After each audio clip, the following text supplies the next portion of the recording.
Good morning students.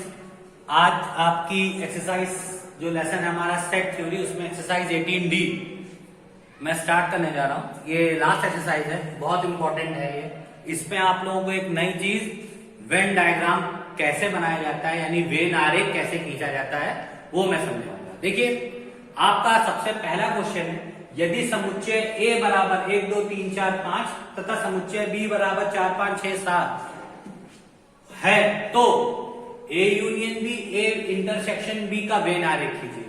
ये U for union, उल्टा U for intersection. ठीक है, अब देखिए सबसे पहले हम A union B find out कर ले। कैसे? A यूनियन B हमें पता होता है A यूनियन B में क्या होता है, सारे टर्म्स को हम लोग एक साथ लिख देते हैं, बट इतना याद रखते हैं कि कोई भी टर्म रिपीट नहीं होना चाहिए। तो देखिए 1 2 3 4 5 1 2 3 4 5 यहां पे नहीं था, पर फिर भी हमको लिखना पड़ेगा क्योंकि बी वाले में 1 2 3 नहीं है, पर हम यूनियन निकाल रहे हैं, इसलिए हमें सबके टर्म को एक साथ करके लिखना पड़ेगा। 4 2 बार लिखा था, एक बार लिखा। 5 2 बार लिखा था, एक बार लिखा।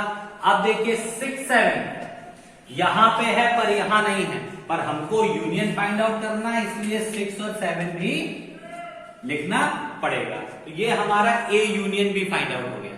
अब हमें ए इंटरसेक्शन भी फाइंड आउट करना है। तो ए इंटरसेक्शन भी कैसे फाइंड आउट होता है, हमने बताया था ए इंटरसेक्शन बी में हम केवल कॉमन चीजें लिखते हैं, जो टर्म दोनों में हो उनको नोट कर लेते हैं। ए में देखिए 4A में भी है, 4B में भी है, तो 4 आ गया हमारा। 5A में भी है, 5B में भी है, इसलिए 5 आ गया हमारा। तो इंटरसेक्शन टर्म कौन से हो गए, 4, 5। तो ये तो नॉर्मल वे में हो गया, पर हमको इसमें वेन आरेख खींचना है। तो पहले इतना काम कर लिया, अब वेन आरेख सबसे पहले किसका खींचे हम, A यूनियन B का। तो देखिए ऊपर लिख दीजिए A यूनियन B। ठीक है, वेन आरेख का मतलब क्या होता है, हर एलिमेंट को अलग अलग सर्कल में लिखना। जैसे एक सर्कल मैंने ये ड्रॉ किया और दूसरा सर्कल हम इसको कट करते हुए ड्रॉ करेंगे।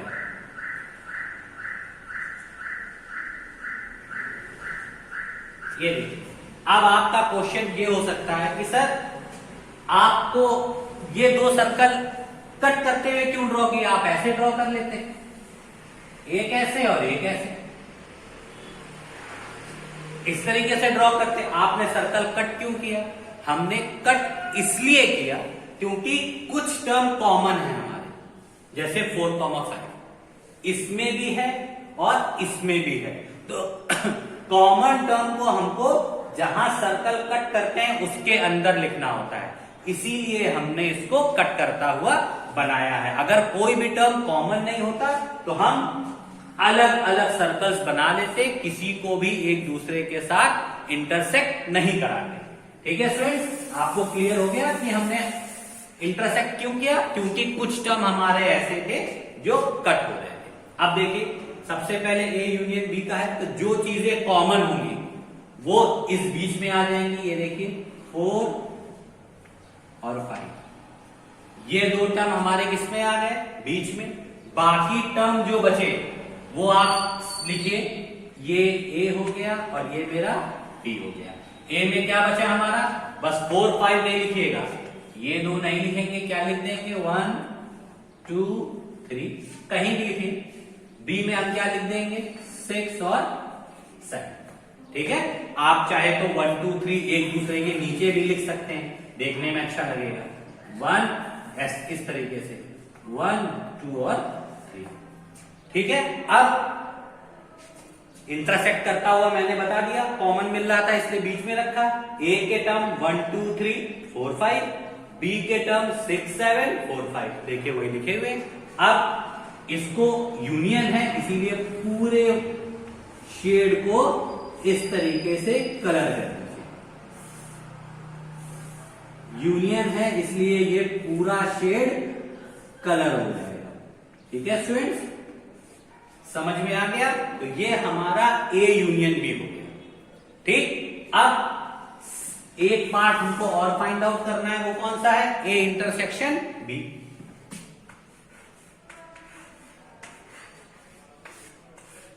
फिर वही चीज, क्योंकि इंटरसेक्शन पार्ट है, कोई ना कोई पार्ट हमारा कॉमन मिल रहा है दोनों टर्म्स में, इसीलिए सर्कल कैसा बनाएंगे? ऐसा बनाएंगे जो एक दूसरे को कट करे। ये हमने सर्कल ऐसा ड्रॉ किया है जो एक दूसरे को कट कर रहा है, ये ए और ये हमारा बी। अब इसमें इंटरसेक्शन पार्ट बनाना है, यानी उन्हीं टर्म्स को लिखना है जो दोनों में कॉमन हो। तो देखिए 4 5 एंड 4 5, तो ये मैंने 4 और 5। बाकी टर्म्स को हम चाहे तो लिखें या ना लिखें, अगर लिख भी देते हैं 1 2 3 6 7, बट कलर केवल इंटरसेक्टेड पार्ट को ही करेंगे, क्योंकि इसी पार्ट को हमको शो करना है बाइसेक्टर। आ गया समझ में? तो स्टूडेंट कैसे किया हमने? सबसे पहले A union B find out किया, फिर A intersection B find out किया, दोनों सर्कल्स को एक दूसरे के साथ कट कराया। कट क्यों कराया? क्योंकि 4, 5 टर्म ए में भी था और बी में भी था, कॉमन टर्म्स थे जो कि इस सेक्टर के अंदर ही लिखे जाएंगे, इसीलिए हमने इसको सर्कल्स को कट कराया, कॉमन टर्म यहां लिखा, ए यूनियन बी में सारे टर्म्स लिख दिए और शेड कर दिया। ए इंटरसेक्शन बी में भी सारे ए के एलिमेंट बी के एलिमेंट लिखे और केवल शेडेड पोर्शन किसको किया? इंटरसेक्टिंग पार्ट को, क्योंकि हमें इसमें A intersection B find out करना है। तो स्टूडेंट ये पहला क्वेश्चन हो गया, आप इसको नोट डाउन करिए। नेक्स्ट क्वेश्चन मैं इसी टाइप का बताऊंगा तो और ज्यादा समझ में आपको आ जाएगा, इसको नोट डाउन कर लीजिए तब तक।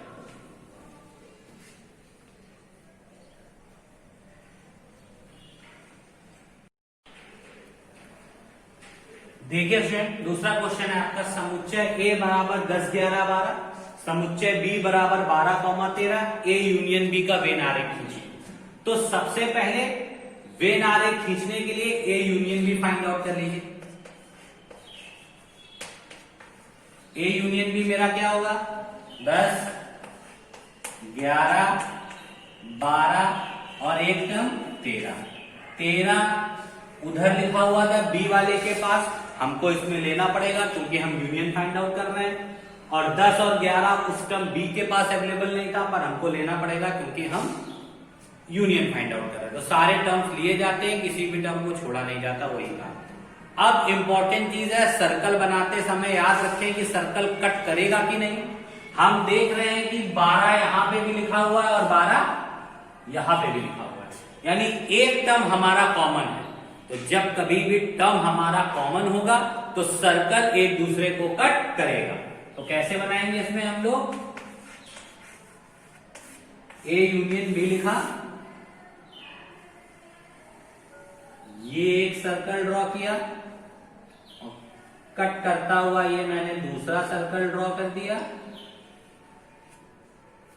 इसका नाम दिया ए, इसका नाम दिया बी।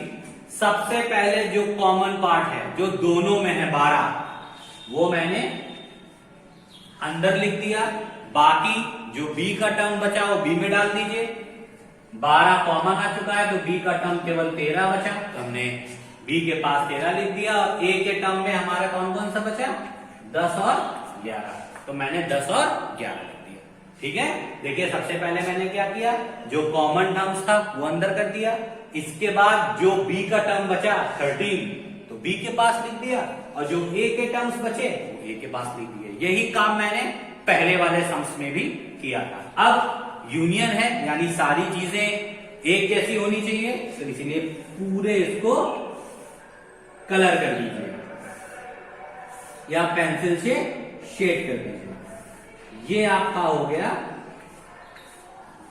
ए यूनियन बी। अगर इसमें ए इंटरसेक्शन भी पूछता तो हम केवल इंटरसेक्टिंग पार्ट को ही कलर करते। जैसे अगर ये पूछ लेता कि A intersection B find out करिए, तो भी हम क्या करते, एक सर्कल ये ड्रॉ करते एक सर्कल ये ड्रॉ करते, यहां लिखते ए, यहां लिखते बी। सबसे पहले हम कॉमन पार्ट भरते, वो है 12। बी के पास बचा था केवल 13 लिख देते, और ए के पास बचा मेरा 10 और 11, 10 और 11 लिख देते। इसमें हमको ए इंटरसेक्शन बी को वेन आरेख के द्वारा दिखाना है, तो केवल ए इंटरसेक्शन बी के पार्ट को ही हम इस तरीके से कलर करते, बाकी पार्ट्स को हम लोग कलर नहीं करते। तो ये हमारे दूसरे क्वेश्चन का सॉल्यूशन था।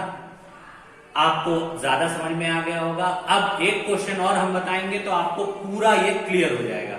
आप इस दूसरे क्वेश्चन को भी नोट कर लीजिए, तब तक मैं तीसरा क्वेश्चन आपको बताने जा रहा हूं।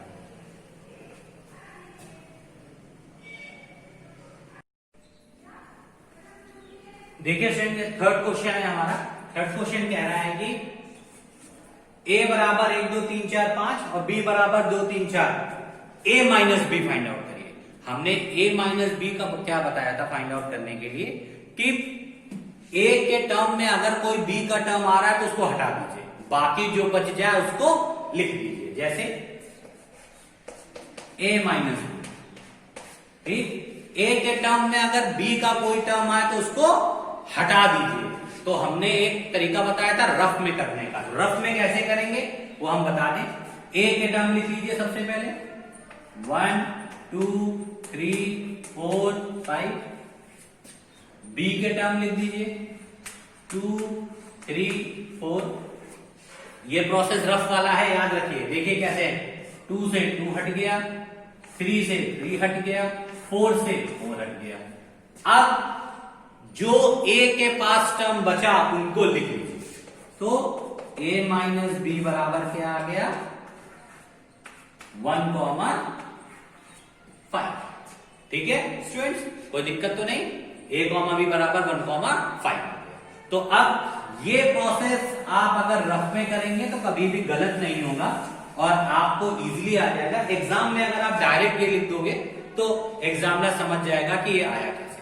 अब इसका वेन आरेख कैसे बनाते हैं, ये करने से वेन आरेख बनाने में भी आसानी हो जाएगी। कैसे देखिए, a minus B find out करना है आपको वेन आरेख में। तो सबसे पहले फिर वही बात, सर्कल कटेगा कि नहीं। अगर कुछ ना कुछ कॉमन है तो सर्कल कटेगा। देखिए कॉमन क्या है, 2 3 4 2 3 4, इसका मतलब सर्कल कट होगा। तो सर्कल कैसा बनाए, एक दूसरे को इंटरसेक्ट करता हुआ।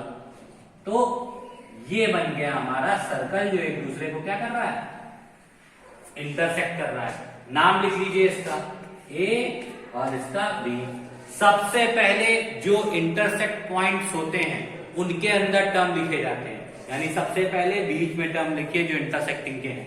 कौन कौन से, 2 3 4, 2 3 4। अब इसके बाद a के पास क्या बचा, 1 और 5। b के पास क्या बचा, b के पास हमारा कुछ भी नहीं बचा। जब इस टाइप की कंडीशन हो जाती है और a माइनस बी का हमको फिगर ड्रॉ करना है, तो अब हम इसमें क्या करेंगे, इंटरसेक्शन पॉइंट को तो कलर कर नहीं सकते क्योंकि इंटरसेक्शन पॉइंट पूछ नहीं रहा। पूरे को कलर नहीं कर सकते क्योंकि यूनियन पूछता तो पूरे को कलर कर देते।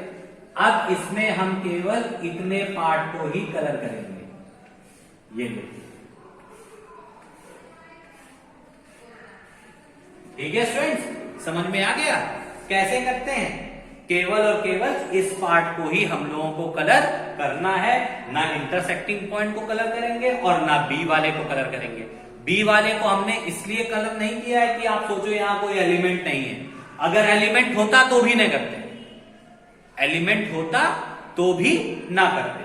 तो ठीक है स्टूडेंट, ये आपको समझ में आ गया। अब अगर हमको बी माइनस ए इसमें फाइंड करने को दे दिया जाए, छोटी सी बात, अगर आपको b माइनस ए फाइंड करने को दे दिया जाता तो फिर वही प्रोसेस करते हैं। कैसे, यहां पे हम आपको बताने जा रहे हैं। जैसे मान लीजिए b माइनस ए बोल देता फाइंड आउट करने के लिए, तो b के टर्म्स में a के टर्म को सब्ट्रैक्ट कर देते, तो फिर वही हो जाता, 2 से 2 कट, 3 से 3 कट और 4 से 4 कट। हमारे b के पास कुछ ना बचता क्योंकि 1 और 5 तो a के टर्म है, वो तो हम लिख नहीं सकते क्योंकि यहाँ पे बी के टर्म लिखने क्योंकि बी पहले लिखा हुआ है। तो इस कंडीशन में बी के टर्म हो जाते हैं हमारे 5। ये साइन होता है 5 का, यानी इसको हम लोग बोलते हैं ब्लैंक सेट यानी रिक्त पद।